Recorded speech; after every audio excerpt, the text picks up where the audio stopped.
Good afternoon. It's 4:45 and you're listening to Observer Radio News. I'm Janet Piercey, and your weather this afternoon looks to be 10 degrees with cloudy skies and will drop down to 2 degrees tonight. Coming up, we have our sports and our entertainment news. Now for our top news stories. Ontario feels like our kids and teens aren't getting the proper information when it comes to sex.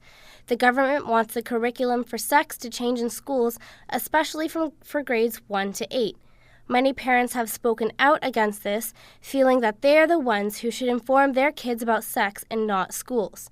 The Toronto Star says the Liberal government has no idea when the new teaching plan will come into effect or if it will at all. And if your car idles longer than 1 minute, you could be given a larger fine.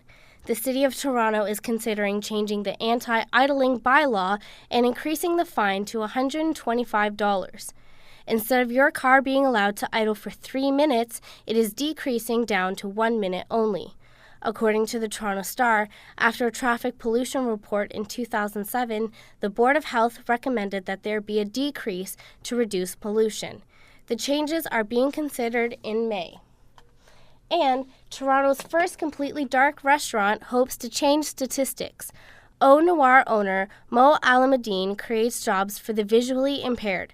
Of his 32 employees, 11 are blind. The legally blind employees are waiters for guests who eat in total darkness. They guide patrons through their pitch-black meals. Those with vision loss have a high unemployment rate in Canada. 32% of those who are able to work with vision loss have jobs. This is a number Alameddine wants to see change. A normal restaurant can hire a blind person, but they never give them the chance to do the job. That's the whole idea, Any normal restaurant, if you show them table number 6 where and table number 9 where, and table number 31, they walk, they train, and then they can walk there. And I'm sure they will appreciate them. Alameddine says restaurants only want to invest in advertising.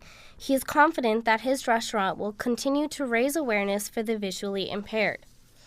And kids from ages 1 to 5 need at least 2 hours of exercise every day, but that's not the case. Many kids are at risk of obesity and health problems because of the amount of hours spent in front of the TV. According to the Toronto Star, a national survey shows that 15% of Canadian kids ages 2 to 5 are overweight. Parents are encouraged to make sure their kids become active at least 2 hours a day. That's it for our news, and now on to sports. Ex-UFC fighter Tito Ortiz was brought into custody for alleged domestic violence. His girlfriend, ex-porn star Jenna Jameson, had noticeable marks on her when police arrived to the 911 calls in their California home that Jameson made after the attacks. And in playoff news, the Montreal Canadiens beat the Washington Capitals last night with a 4-1 win. Yaroslav Halak made 53 saves during the game. And it's Game 7 tonight with the Red Wings and the Coyotes at 9 o'clock, so make sure to watch. The Blue Jays lost their game against the Boston Red Sox last night in a 13-12 loss. They play again tonight at the Rogers Center at 7 o'clock. And in your entertainment news, there are only 6 Idol contestants left on American Idol. Tonight, the contestants will be showcasing country songs with Shania Twain as their mentor.